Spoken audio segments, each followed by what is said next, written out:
Mr. Chairman, are you ready to continue? Yeah, go ahead. All right, thanks. Please stand. Please start with the pledge of allegiance. Pledge allegiance. To the flag of the United States of America and to the republic for which it stands, one nation, under God, indivisible, with liberty and justice for all.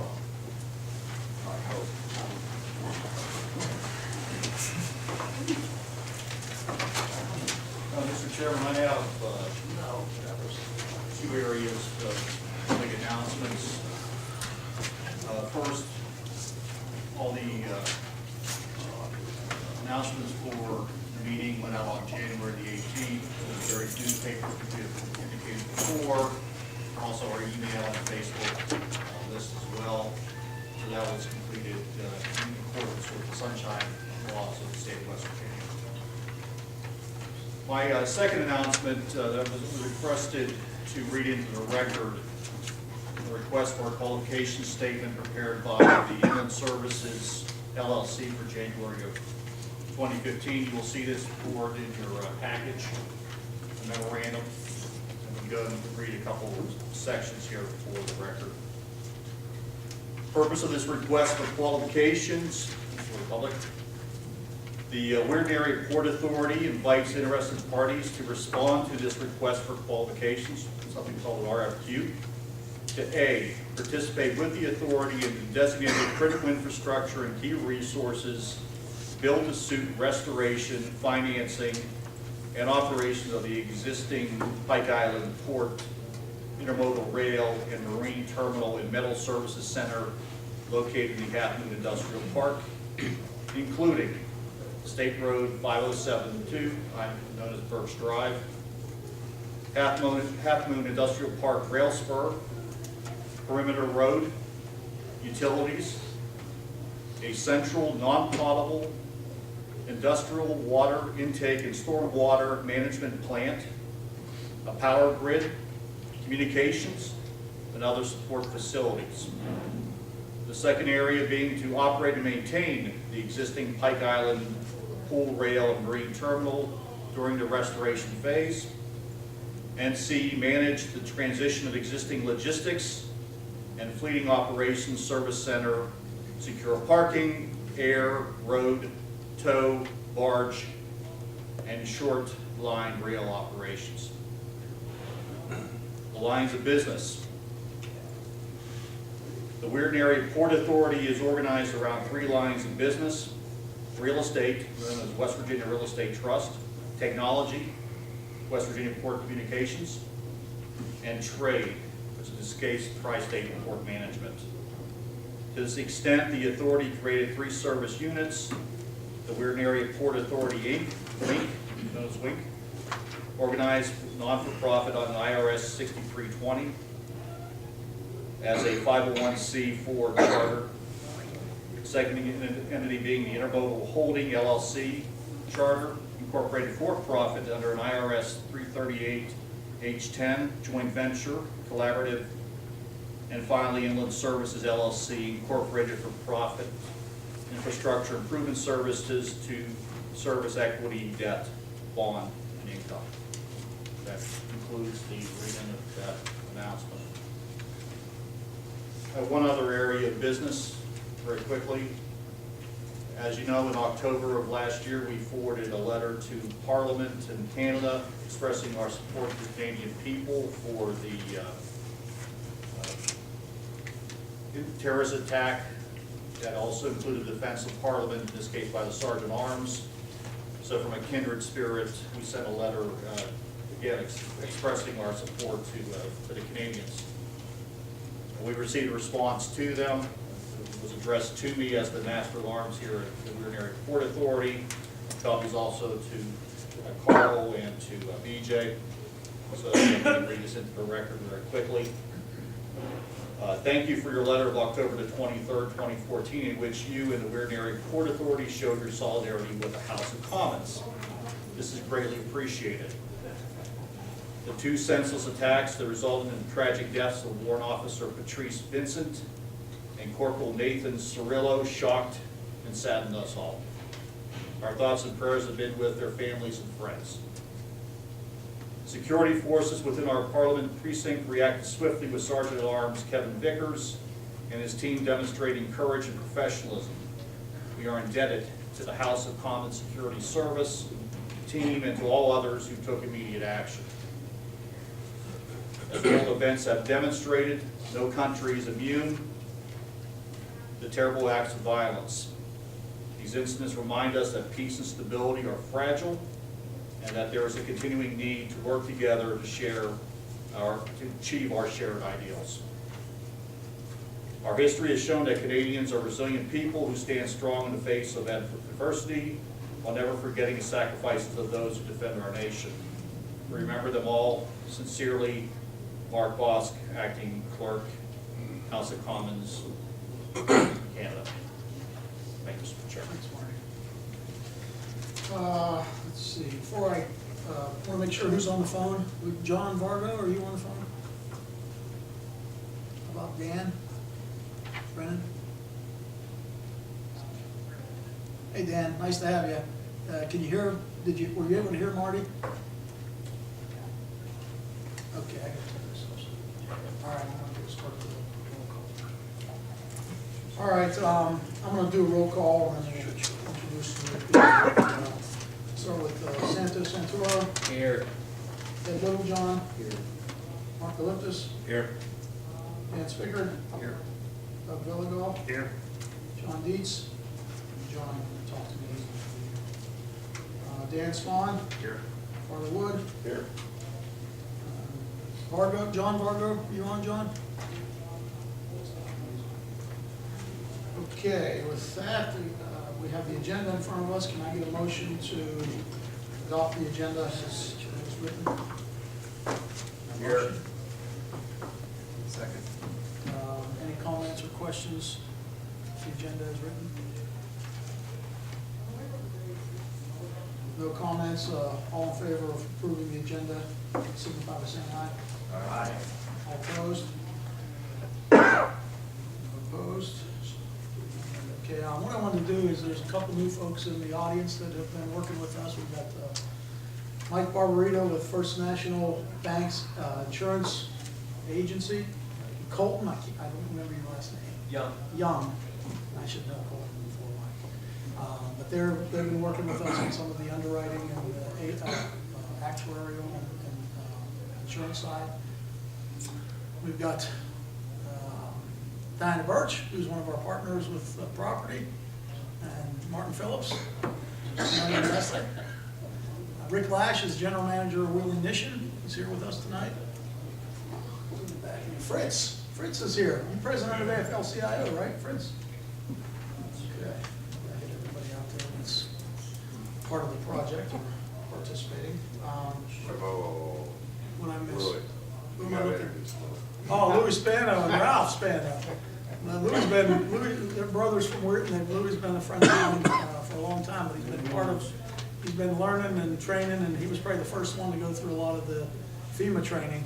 I think he was the first to get through the first 1 and 2, or 1A and 2A. Mike Bellato is over there with the Weirton Area Port Authority Inc. board member with Jimmy Grieco also. Jimmy's the general manager. And TS Electric, Jason Eddy, one of our longtime electric partners. Miss anybody now? I think I named everybody on the list. No, Louis got his twit card. Louis did. He got his twit card. Congratulations. On the way. That's, He's one of the metrics we're going to have on there. We also Hard for have that. Matt Vallis with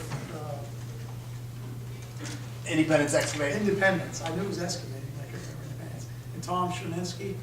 I don't have your card. So No, I work for Bureau Veritas, which is the largest inspection agency in the world. It's a French company.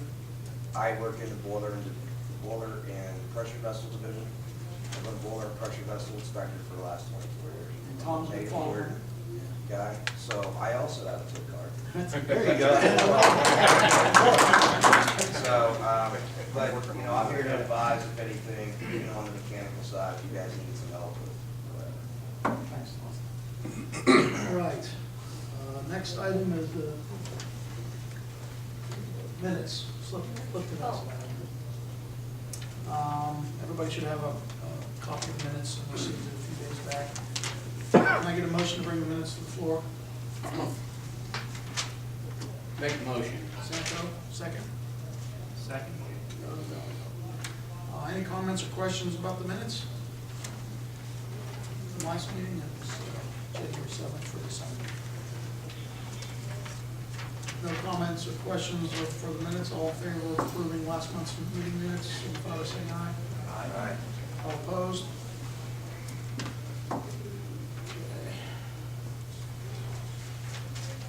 The next item up is, slide here, Board Resolution 84.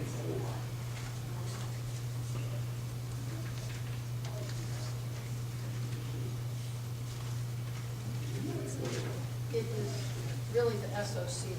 Oh, okay, I'm sorry. Yeah.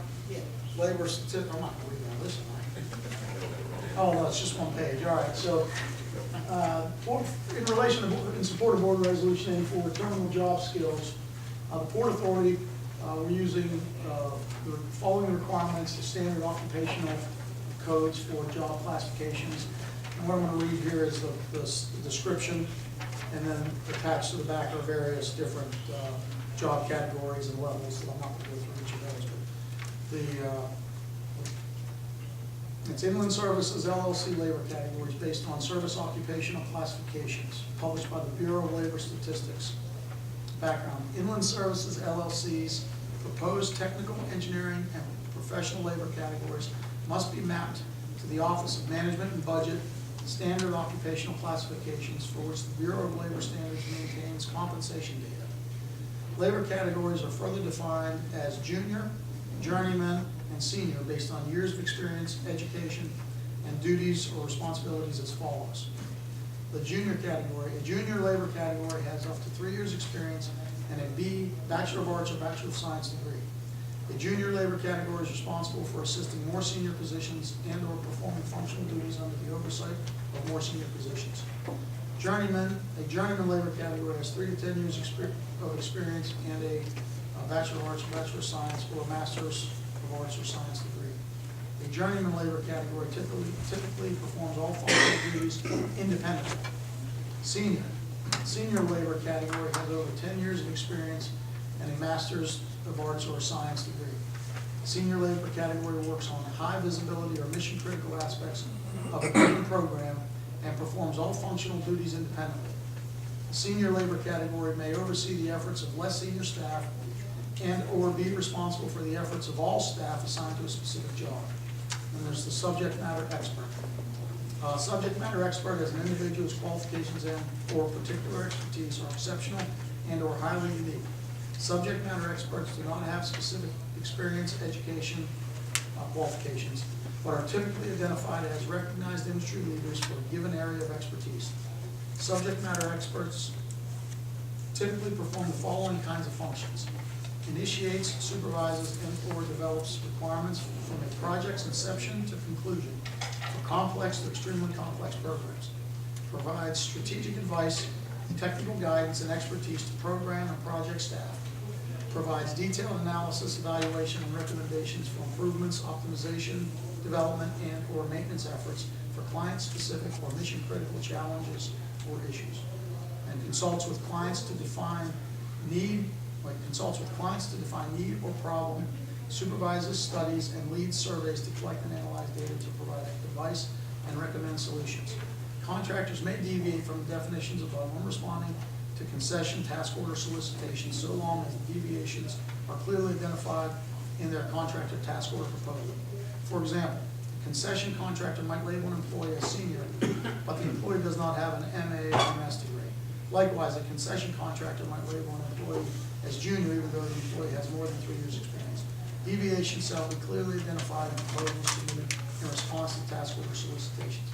So this applies to everybody involved, mainly, as I'm reading here, this is contractor identification of their resources applied to the projects. And it's a standard classification so that across different companies, we're having consistent methodology in managing that job class and that job level. Is there any vote I need to do on this? The recommendation is that from a labor perspective, we need this to go to the finance committee so that it's pulled in terms of the rates, et cetera. And resolution 84 was the job binder with the job skills for the terminal. So we don't need, do we need to vote to No, approve we this? want to send it to the finance committee and the finance committee to be meeting on it. All right, so I'll make a BJ, motion. are we, I've read these about 4 times, I got them in the office. Are we, is this a contractor strictly, or is this the volunteers training? This is in preparation for the port actually supporting contracts and government related. So our people that we bring in is gonna be qualified a similar position as a contractor? Is that what you're saying? When we're working with the government, everybody has to be classified. So on a contract, when people end up getting assigned on that contract, and I end up applying to the government, I have to identify that I'm gonna have Joe on the job and that he's a class such and such, and that's where these codes and standards come in. And we need to marry those with what we currently have done at the terminal thus far, with the jobs that we've assigned, and get those married so that for us to go and do government contracting, we have to have these on our books, and we have to have people that fit into these categories so that we can bid on that. So it's preparation. Yeah, so it's more, to me, and I'll change a little bit of the description, it's more, as we do these projects, government-related projects, whether we apply folks or contractors apply folks, we have to define them for the government in these buckets. So whether we have we're gonna do our best to marry our job classifications to this, but there can be differences in what we call them internally. But when we do apply for these projects, when we submit our paperwork and our number of workers for funding, they have to be bucketed, even though you might call the guy XYZ in your company, you're gonna look at this and say, well, he fits into senior. And so you have 4 senior guys. So it's more for that aspect, and then the better we can align our job definitions to these, the easier it is for us. But we're gonna have variances, like they said, there are gonna be learning curves and people moving from one level to another, and we'll manage that. By looking at this, I mean, are these people that come in, these are the jobs that we're constantly gonna concentrate? Yes. Yeah, I think Say these that. summarize the total area that we're looking at. So if we got someone that got laid off from the mill, we say, well, we know he's a journeyman. So he falls right in one of these jobs. Yeah, if you look, Joe Duco, Yes. what job classification are you? 17-2112, engineering technician. So he's a technician. Tim, Yes. what's your classification? 17-21111. Safety security technician. TS selected? Inside journeyman wireman. So these are all classification codes, and it's code for services. And so all the, I think all the concessionaires are captured in here, the lawyers, the technicians, and all of that. So yeah, they should map to what we've been working on very nicely. So in the Bureau of Labor Statistics that have all these codes, there's like 70 pages of them. These were the ones pulled out that are relevant to the terminal right now that's seen as, and so when it's gone through review, then somebody identified that, where's your security guys? So we went back and pulled those into, so there may be a few that are missing, but in those 70 pages, I'm sure there's, we can pull it out and pull them into the terminal. As needed, we'll probably add. Yeah, So we should probably vote to move to finance committee. okay. We have a motion to, a second? Second. Comments, questions? All in favor of moving this to the finance committee in support of resolution 84, signify by saying aye. Aye. All opposed? Okay, so that one.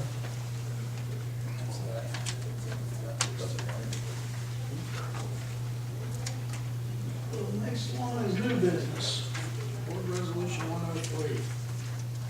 This is authored by the Office of the Executive Director, Board Resolution 103 is loss control and safety agent, Pike Island Pool Intermodal Rail Terminal.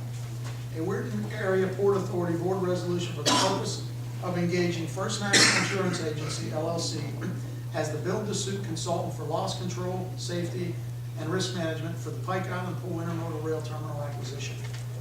Whereas the WAPA Board recognizes that the Pike Island Pool Intermodal Rail Terminal closing is nearing completion and risk management services are necessary for the completion of the finance package. Therefore, let it be resolved that the board authorize the executive director to enter into an agreement with First National Insurance Agency, LLC, Pittsburgh, PA, as an independent agent and safety consultant covering the build-to-suit, loss control, safety, and procurement of insurance products for the Pike Island Pool Intermodal Rail Terminal acquisition. Can I have a motion to bring this to the floor for discussion and vote? So moved. Mark, Farley said, Mark will be second. Farley motion, Mark will be second. Any comments or questions on this? As I introduced Mike and Colton, they've been visited the terminal and have been already working around, doing a lot of activities. Well, all our directors and D&O and all the Alliance. insurance stuff, those are all, we'll discuss that in executive session, but they'll that's what they're here for. Any comments or questions from the board? No comments or questions, all in favor of passing board resolution 103, signify by saying aye. Aye. All opposed? Okay. Now we have executive director authority statement. All right. I'm going to read it. This is the statement from the Office of the Executive Director, from the Executive Director, and defines the authority under and the control aspects of the entities. The Weirton Area Port Authority Board of Directors, through the WAPA's Master Policy of Management Administrative Authority, grants certain rights and duties to the Executive Director. The current interim incumbent is Mr. Carl Keffer IV. And this is on the website. I'm going to read the address, I think. Do we have copies back there of this? I think that's, I don't know. The Executive Director is charged with developing the WAPA into a financeable, resilient, and sustainable omnibus port authority. As such, the WAPA Board of Directors established the Office of Executive Director with an operational staff. The WAPA Board of Directors followed this action with authorizing the Executive Director to enter into the necessary agreements to establish Intermodal Holdings LLC and Inland Services LLC as investable for-profit entities with established key financial, underwriting, and business relationships. Attached is a current organizational chart of the WAPA with its Office of the Executive Director and private affiliates shown, so you all should have. I don't know if we have that. It's not attached. Is it? Everybody has one of those statements. No, I didn't. It's on the back. Printed out. Okay, it's on the back, but everybody, I think, got a copy. It's on. Other documents that might be relevant are WAPA's government, Currently, Mr. Keffer is the only member of Inland Services and does this in the capacity of his position as the interim executive director of WAPA and not for personal gain. Attached is Mr. Keffer's personal disclosure letter filed with the West Virginia State and the WAPA Board stating that he will not endure any personal financial benefit during his term as executive director. Also attached is Mr. Keffer's ethics agreement executed with the Weirton Area Port Authority. Other documents that might be relevant are WAPA's governance, powers and duties, and pertinent board resolutions related to this administration. And you guys have a list of all those. We've got an email. Just, yeah, this is a document that was sent associated with getting bank accounts open, associated with insurance, so it's all this financial diligence package.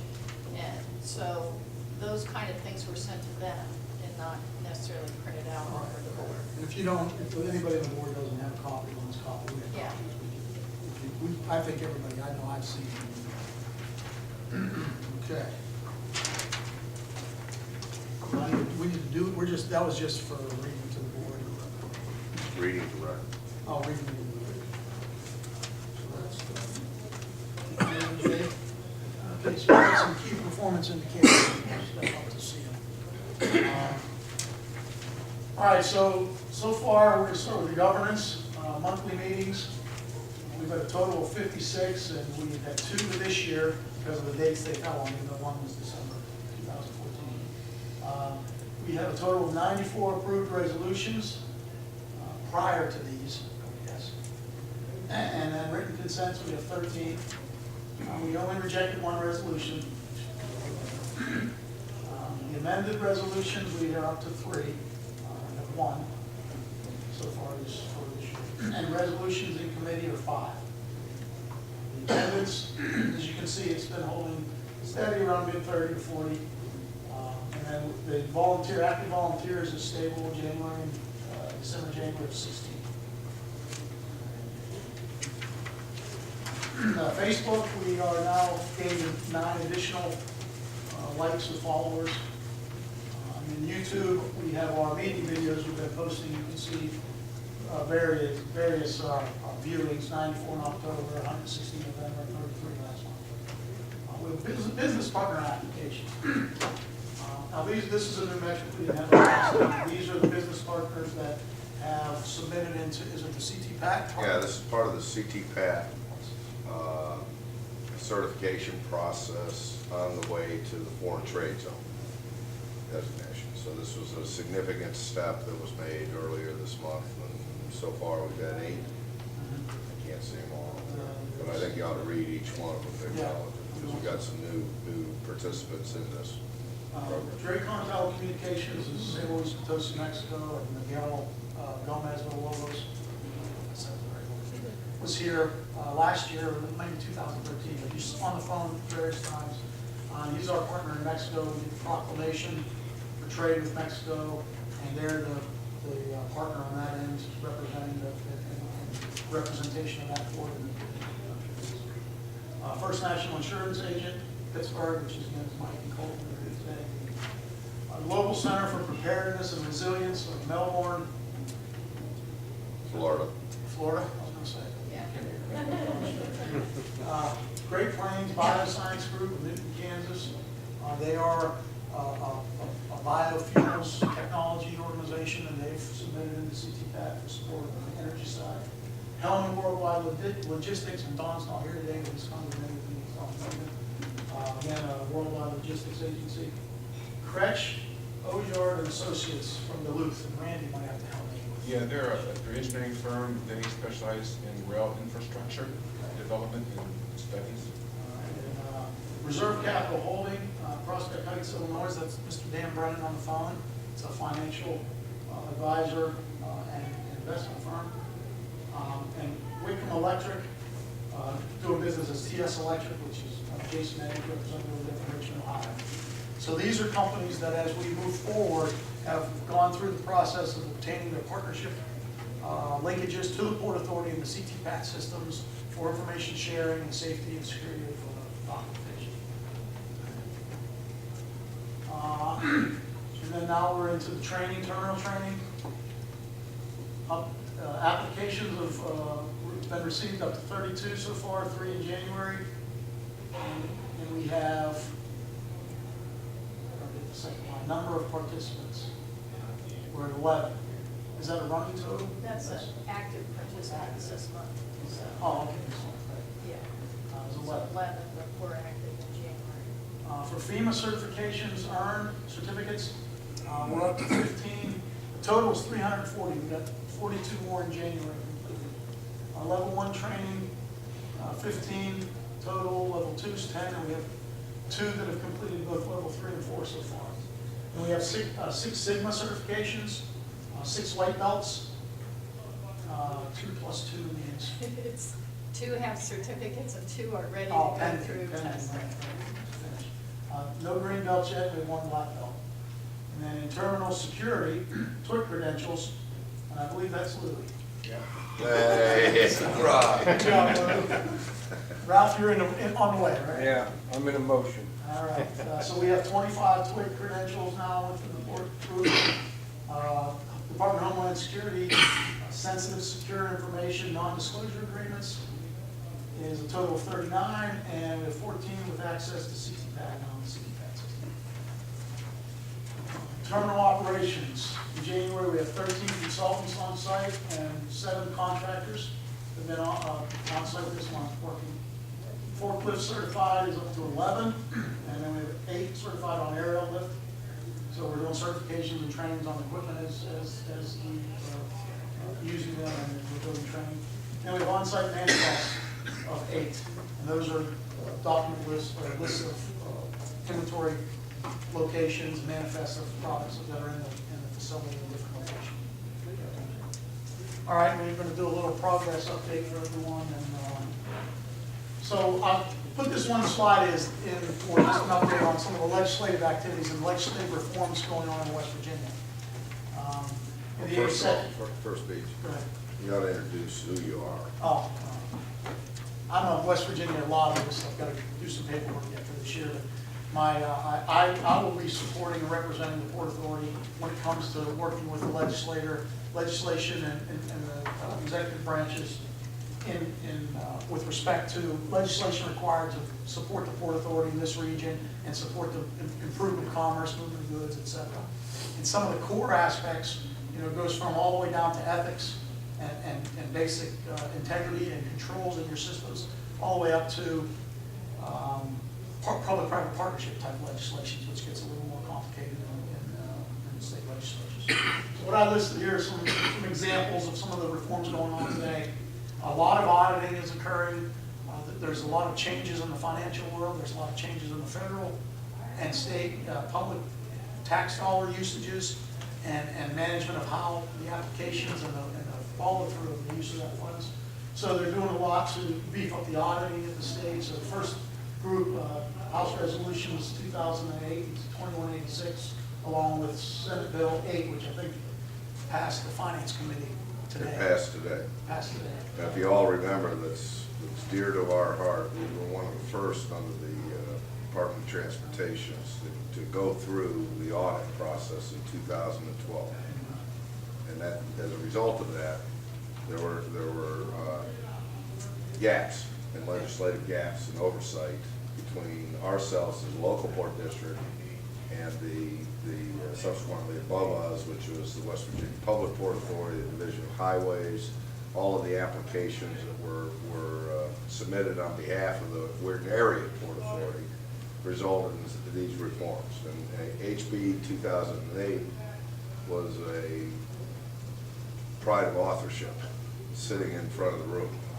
So that was one of the direct fallouts of the discovery phase in 2012 with the audit that went on with the port. And then introduced, and I don't know which, I didn't list the committees, but HB 2015 and SB 1715. These are legislative auditor conduct performance audits reviews for every government spending meeting, including all members of the Board of Public Works and the legislature. So again, this is for January, or for 2015 and 16 term, I believe, it's beginning in June. Again, indirectly. Indirectly. 2012 audit. Because what happens when you find one that says, oh, there's no audit authority over this entity, well, you don't want to move public money because there's no audit, there's no closed loop, so there's no control. So we didn't take any, they didn't move any, and so you need legislative activities. And with that being said, well, what else might be needed? So a lot of these audits get kicked off. Because when you find these things, you want to fix them or identify, because you're moving money. If you're moving money, federal or public money, and there's no audit capability, you're going to kind of get yourself twisted up if you're not careful. You shouldn't be moving it, actually. So that's another one. HB 2041 is establishing requirements for prior review of all privatization proposals. So any proposal to privatize or privately manage public assets is suggested through this introduction to go through a special review board before that happens. HB 2226 and Senate Bill 268, terminating the special rail and intermodal fund, which supports the improvement of rail and related services. Again, this was introduced as part of the cost-cutting measure from the governor's office. I introduced through this. 2 years to put that into place, and I think the 2012, when the port submitted to that Surrey fund, if you all recall that. Santo, you did a lot of help to keep that thing on the books. Yeah. So this is a bill, especially in our area, with the rail and the amount of rail that we have, this is something that we need to constantly keep an eye on, because it was set up specifically for the type of matching for the private setup that we have here at the Public Port Authority, not specifically for what it was used for. If you recall, this one we're paying very, very close attention when Senator Kessler introduced this one. Yeah, because we do need a lot of rail infrastructure, and the federal side plus a lot of financing, you get the match brings a lot more money, and you can raise quite a bit of capital and improve the rail with certain state fund matches. So they're struggling with the budget, so they're looking for things to cut out. This is one of the ones. Well, part of that is because the oversight with the Department of Transportation audit results, and that was directly oversighted with the Pritchard project. Remember that downstate? But this is not necessarily a deal breaker, but it's something out in the future that we need to preserve that, that fund. Once the auditing comes back in and the public's contributes, these are rail lines. These rail lines generate the commerce, brings the commerce, and so forth and so on. So we just need to pay attention to that in our community, because we have such a large rail infrastructure in our community. And the last one it applies to me as a lobbyist, and they beefed up the lobby requirements. Previously, as a lobbyist, you had to report any money spent on legislators. Whining and dining. Whining and dining, whatever you do, any money spent. Today, they added, which is good because it's transparency, they added where the money comes from that goes to the lobbyist, how a lobbyist is compensated, which companies are paying me as a lobbyist or any other lobbyist. And well, we saw that new Lamborghini in the parking lot. yeah. So we'll be checking up on it. Keep an eye on it. And you gotta watch lobbyists. Before I was a lobbyist, I was worried about lobbyists. Now I'm a lobbyist. So, but what I learned is really good is that a lot of the information that the legislators get come from experts in their lobbyists, whether they're scientific experts or they're Port Authority experts like us or others. And lobbyists give them the information. And there's both sides, and that's the best way to help. Mark Satezlo's the delegate. He's not going to have information on all these different 300, 400 bills. He needs input, whether it be from another state agency or lobbyists from the railroads or from health companies for health bills. So that's the benefit of that. Now, this is another slide from. Before we move on, it's not just BJ who's a registered lobbyist in the state. I think you got several others here. That registered in the state as lobbyists. Italian Buffett. Mike, not now. Initially, when we got this all going, this project, I think, Doug, you were looking at it at one point in time. So it's become more and more active now this year as the board needs to pay attention to what's affected in Charleston. Definitely with the transportation assets that you're going to be briefed on here, and the effects and cause and so forth and so on. Lack of communication. Right. And so as we do that, we'll do this in these meetings to talk about this, the groups related to us and the public. This is the Weirton Area Port Authority omnibus structure.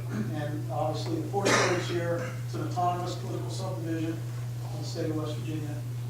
And we have our board of directors, office, executive director, council, charter committees. Then we have the group, the Weirton Area Port Authority Inc., which is the main part of our IRS 6320 model, which is again a tax focus or tax type entity to benefit in specific ways. For this one, it was nonprofit, for-profit, public-private partnership model, which has board of directors, a chairman, working groups, and general counsel. And then we have private affiliates created through a special purpose entities by the Port Authority through the resolution process and others, and supporting that. We added with respect to the IRS 6320 and another IRS model. It's section 338H10, which relates to the acquisition of assets or stock.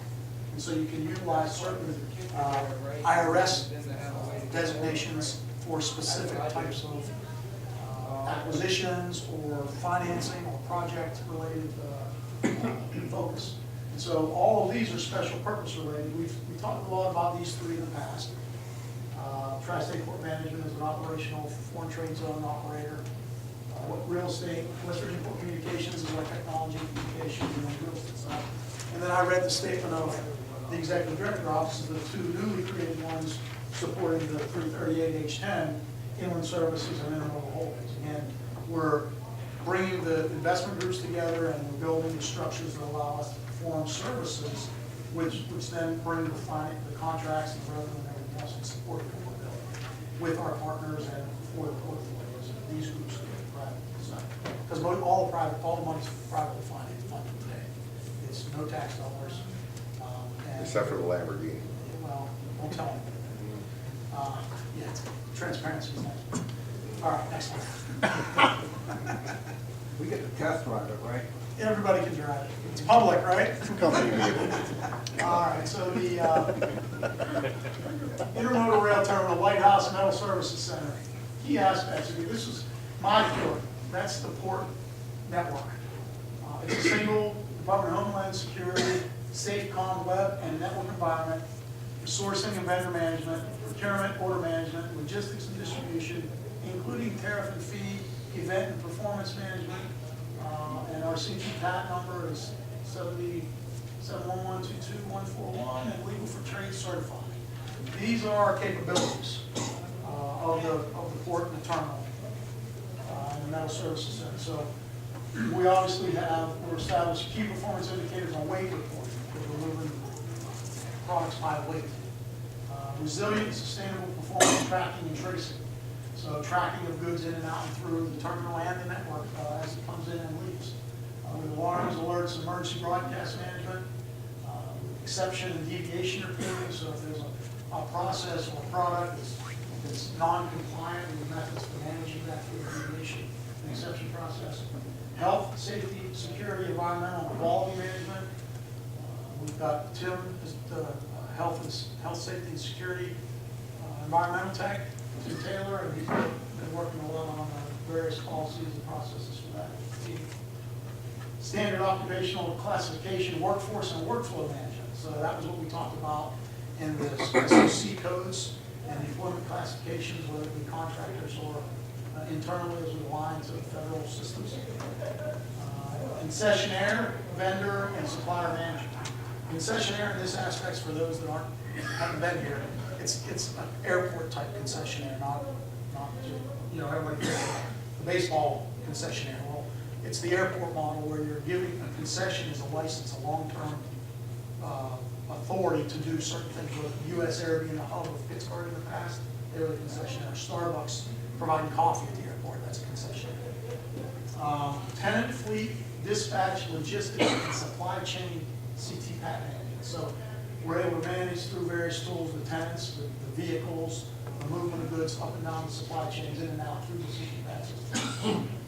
Facilities, utilities, environmental reporting.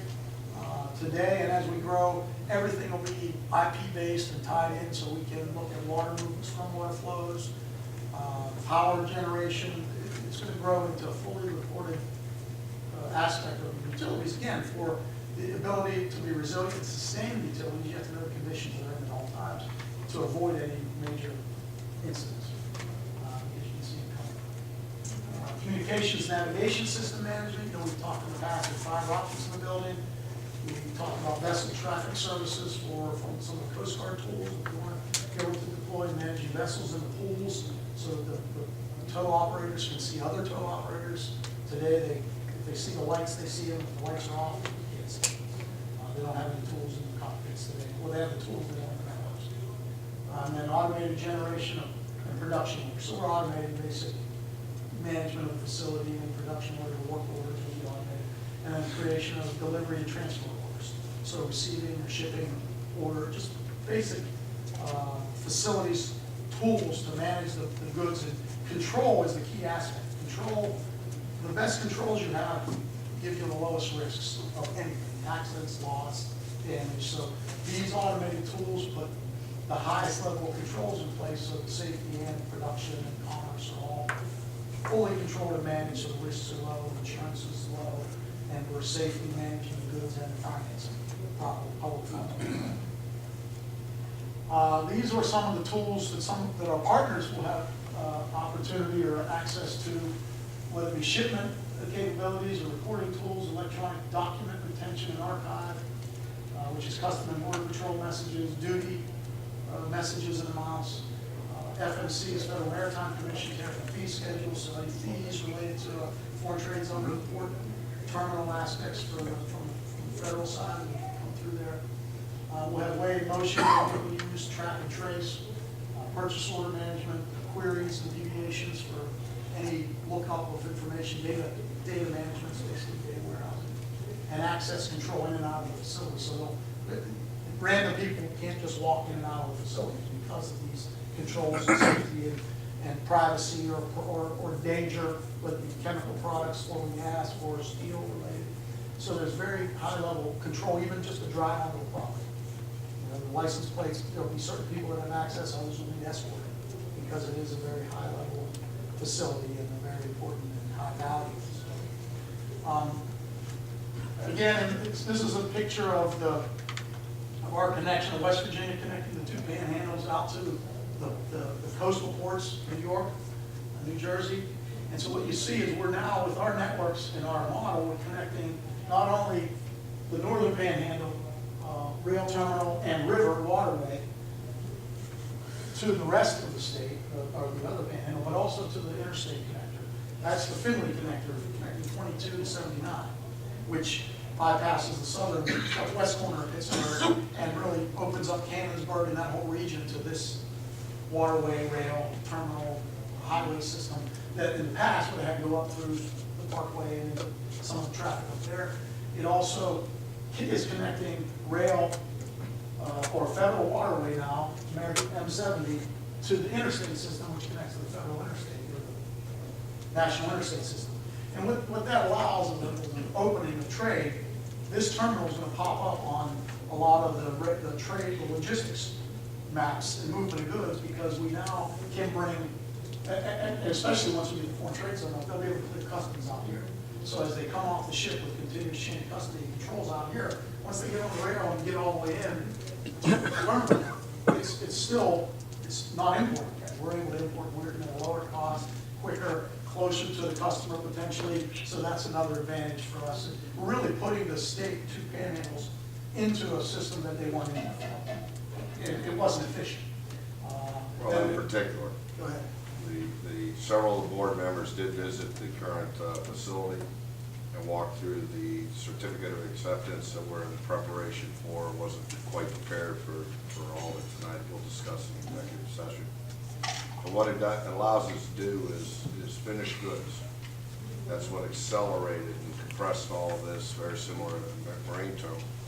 So we do have a client that has 3 finished good facilities located in the region that is now looking to move those finished goods through this terminal to export and move them out to their customer base, as well as opening up the lines to bring in the Chicago lines and the Cleveland lines. So Randy's been working, I think, with Norfolk Southern now. Yeah. You've got the concepts underway. Yeah, you're working on the conceptual drawings. Right. For the rail yard. Right. For the shoreline operations and building up the connectors on that. So they're underway now on the conceptual, which is the first step in getting out to the outside world. We spend a lot of time on inputs, but it's really getting our products out nationally more efficiently, less cost in the Customs and Border Patrol. So it's not just about exporting the products out of the country, it's getting them exported out into our catchment area, which is within 100 miles. So there's a significant cost savings that is going on for the client that's actually using the metal service center down there.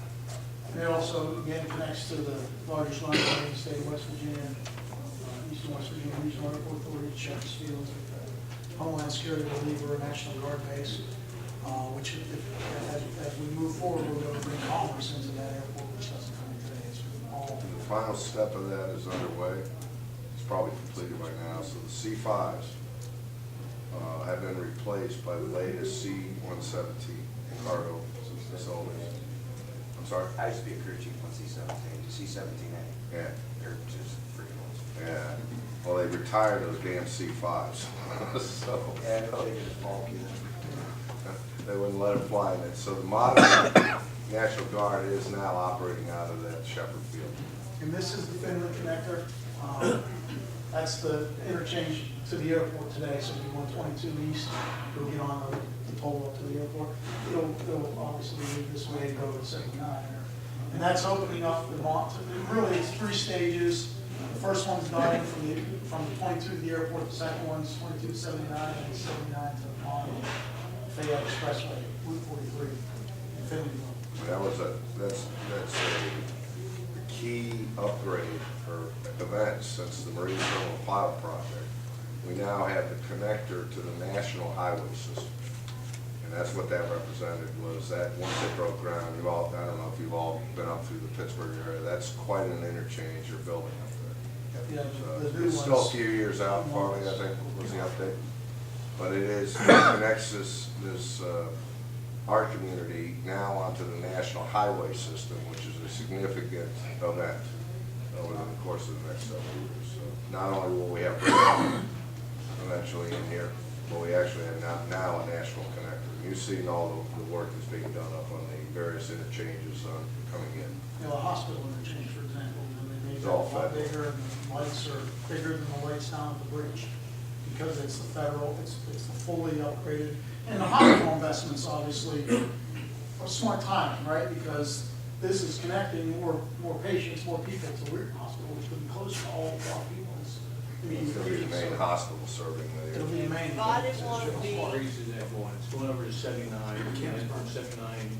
It goes to 43 up at Mont Fayette Expressway, Finleyville. California, PA. Oh, okay. Yeah, so it's. That puts you on the Mon River now. Now, so that'll Now you're in another run water. through 79 and 70. Yeah, I don't. Says the Mons. You don't have to go through Pittsburgh. It's north of Fayette. That's the thing right there. Yeah, you don't have to go through Pittsburgh. Dump it off in Huh? Travolta. Yeah. Yeah, okay. And get around. You know, if you won't connect the turnpike, we'll Go the connect other to side. 70, and then it'll take, you know. Right up to But eventually, isn't it gonna, Farley, is that true, they're just gonna connect all the way around Eventually, yeah. Beltway? Sort of be a little. Yeah, but it opens up for us as a port authority.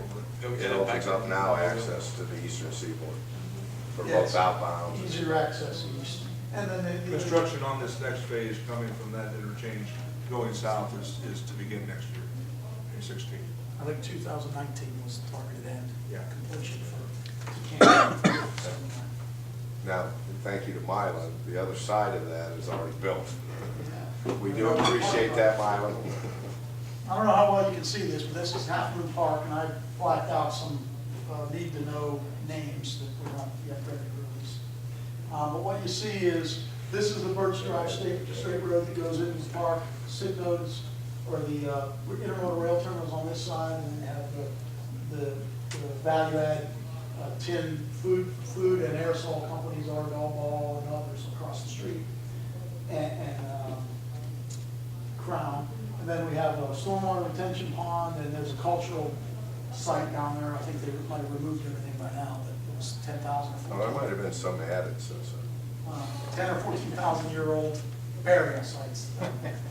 But what you see is opening up the movement of goods through here and clearing up some of the bottlenecks. We got a lot of bottlenecks on the road, and then the transportation facility is really the whole, the marine terminals down here with port-related assets, whether it be sensor stations, retention ponds, and then obviously another picture will show there's a seawall we go in, and then the tank farms north of that. And then here's an easement back here. But we're aligning the movement of goods through here in an efficient manner, so the bottlenecks ease up and open the road. And the next slide will show a little bit of that.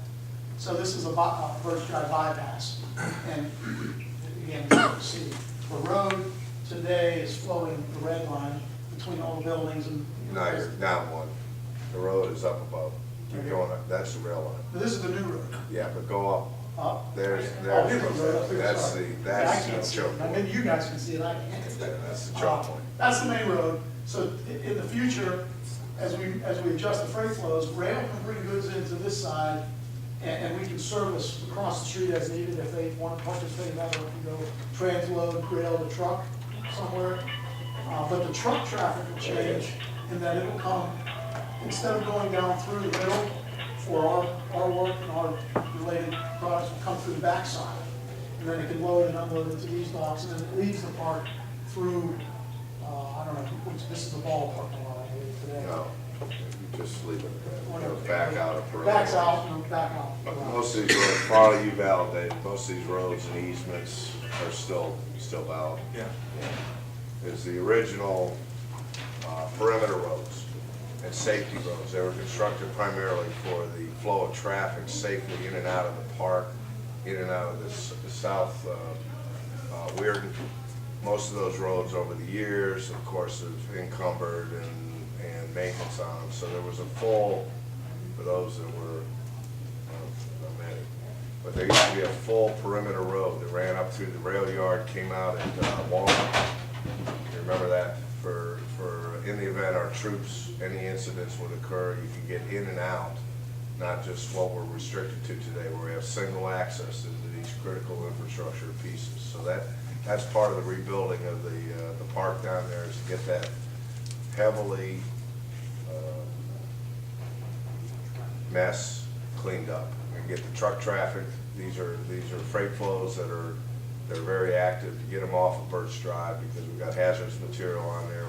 We've got the box trucks on there, so they'll begin moving here in the very near term into that freight flow model, so we can get them in and out while we build up the second access into that park.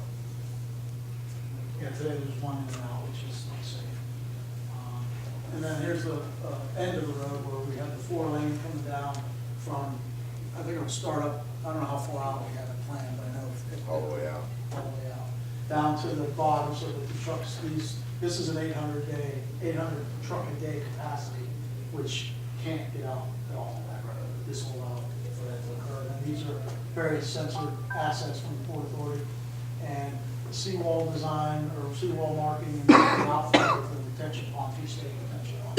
So we're controlling the water flows, the stormwater runoffs, and all that, along with sensing the environmental sensors or the weather-related or ground-related, and supporting all the operations at the end of the road.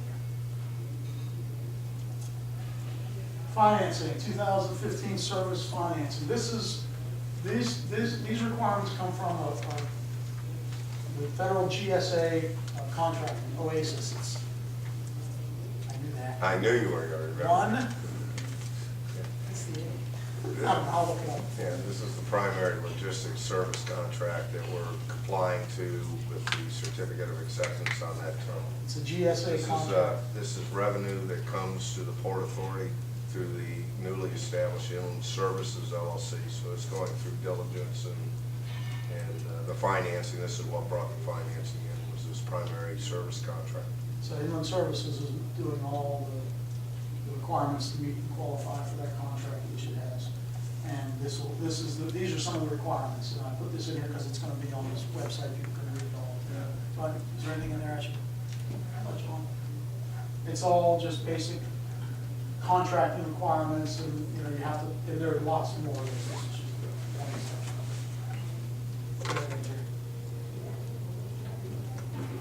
And then 2015 asset-based financing. Again, this is the waterway out of the pool from just in our region, not the whole pool.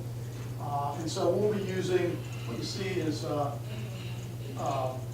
LiDAR-related technology that will map around pulse, dual band LiDAR, and they'll fly with a small plane with a pod on it.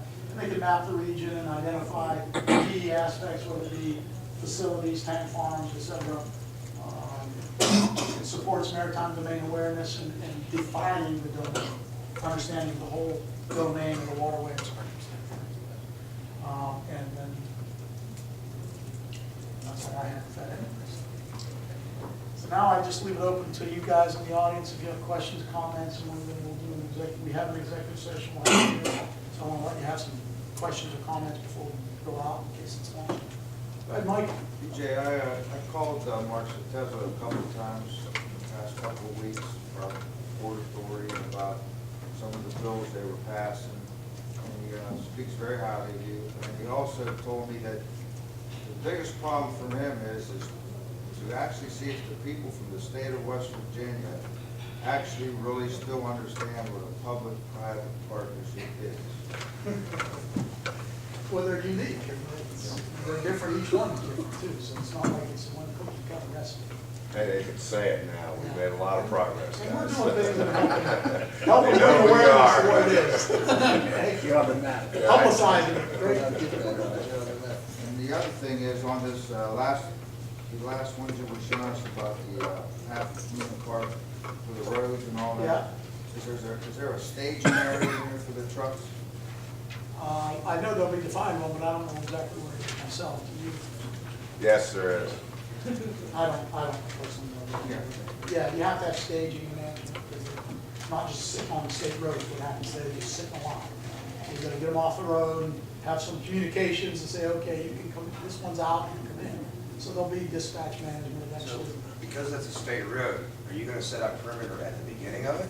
Or are you gonna set it up, you got issues right When the foreign trade zone, the whole darn thing will be inside. No, it was designated, the Half Moon Industrial Park was designated 2012 by the board. It's progressed today where we are here today, so eventually the perimeter roads, which are in the encumberedness, is all these roads are state. They were signed over to the state road system. So all the telephone poles, all fire hydrants, and all the buildings are on top of them, so you have to manage that. As you widen, that's what we're talking about. Ours is the one that sits, we can move our building back over to the lane. Right. What I'm saying is when you set up perimeter security, because of PSA or whatever, are you gonna do it all the way at the beginning? Yes. So all, Yes. all people and stuff, they're all gonna have to go through it all? Yes. Yeah, everybody in the park. Perfect. Comments, questions? Okay. You talked briefly about health, safety, environment. I can assume you would be beholden to 3 government regulatory agencies there, the DOT, DEP, the general industry standards of OSHA. Do you guys go through any sort of, in the construction industry, call it the VPP, the Voluntary Protection Program? Are you guys like going through basically volunteer audits with an outside agency to prevent, I guess, surprise audits from any of those agencies? Yeah, I mean, it makes sense. Currently, we're daily audits right now. Yeah, there's people coming through every day, third party, looking at everything.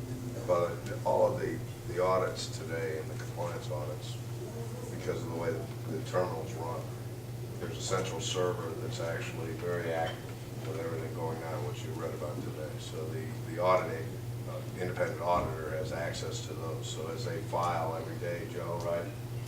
You file documents and all the activities, the safety and security technicians every day are filing. So the audits are on daily now. And they'll get more robust, they're not specifically exactly what you do probably, but they'll be more related to us. And as the groups grow and the materials grow, it's going to be full compliance, though. We're compliant every which way, matrix compliant across multiple divisions of the federal government and all the state executive branches. Any other comments, questions? If not, I think we need to have a motion for executive session. Ed Littlejohn's motion, second. Dan, second. All in favor of moving into executive session, signify by saying aye. Aye. All opposed? Okay, we'll be back in a few minutes to finish the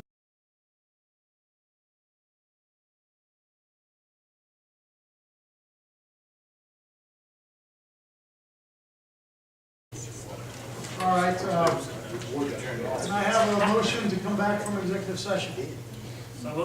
Second? Second. Okay, all in favor? Aye. Okay, so in executive session, we did a more detailed update to investor update, board update, and some of the SSI information of what we presented on the screen. So we didn't make any decisions, we don't have anything to vote on today, so all we're left to do is adjourn. So if I can get a motion to adjourn? Ed, second? One of those two. All in favor? Aye. All opposed? Okay, we're good.